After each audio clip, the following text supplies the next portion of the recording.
राधे राधे। श्री हरिवंश। आप सभी का स्वागत है आपके अपने प्यारे यूट्यूब चैनल पर।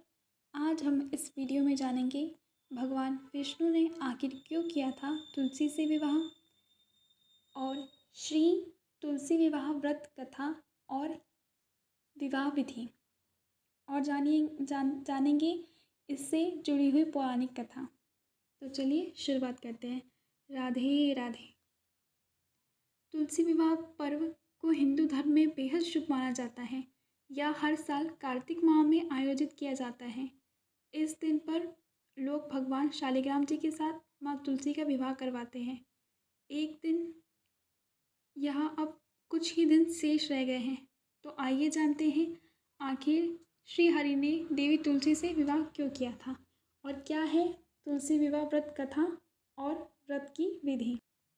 तुलसी विवाह व्रत कथा कुछ इस प्रकार है। एक बार शिव जी ने अपना तेज को समुद्र में फेंक दिया था।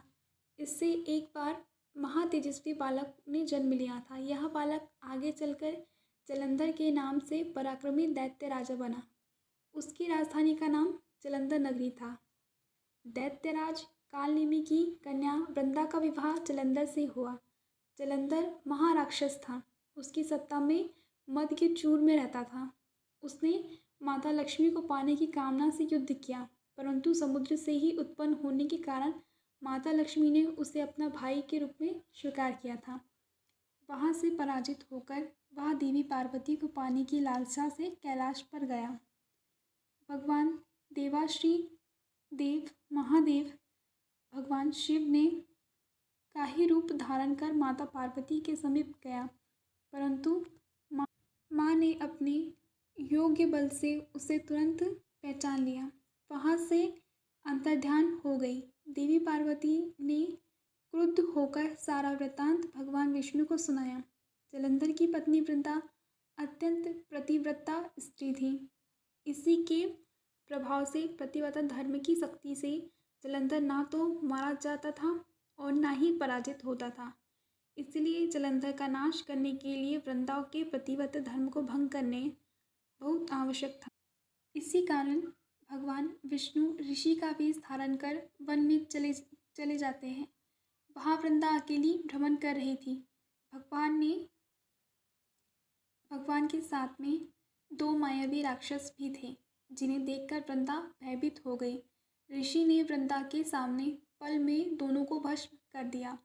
उनकी शक्ति देखकर वृंदा ने कैलाश पर्वत पर महादेव के साथ युद्ध कर रहे उनके पति जलंधर के बारे में पूछा।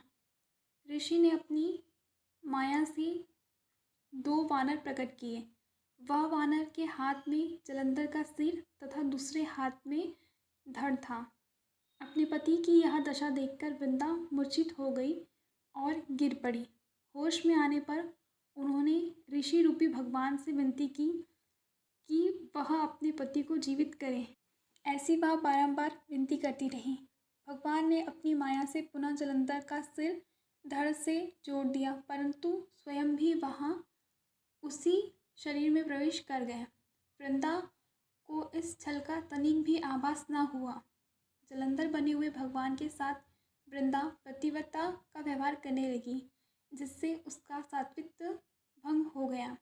ऐसा होते ही वृंदा का पति जलंधर युद्ध में हार गया व मारा गया। इस सारी लीला का जब वृंदा को पता चला तो उसने क्रुद्ध होकर भगवान विष्णु को हृदयहीन शिला होने का श्राप दिया।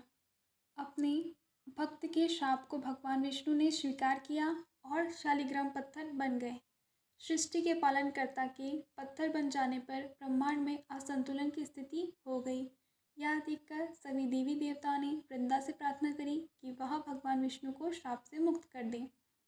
वृंदा ने भगवान विष्णु को श्राप मुक्त कर स्वयं आत्मदाह कर लिया। जहाँ वृंदा भस्म हुई वहाँ तुलसी का पौधा उग आया।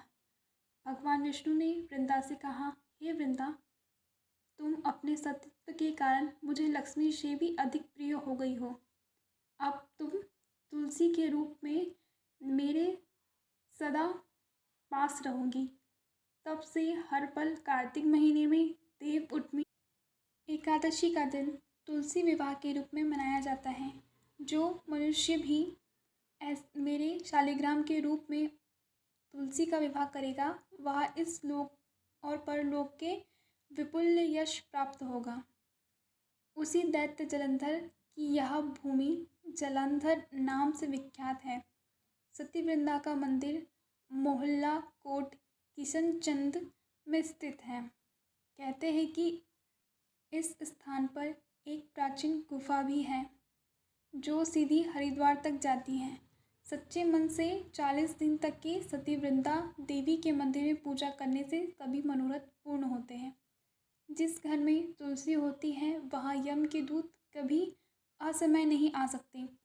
मृत्यु के समय भी जिनके प्राण मंजिर सहित तुलसी और गंगाजल मुख में रखकर निकल जाते हैं, वह पापी पापों से मुक्त होकर वैकुंठ को प्राप्त हो जाता है। जो मनुष्य तुलसी व आंवले की छाया में अपने पितरों का श्राद्ध करता है, उसके पितर मोक्ष को प्राप्त होते हैं। तो कहिए राधे राधे।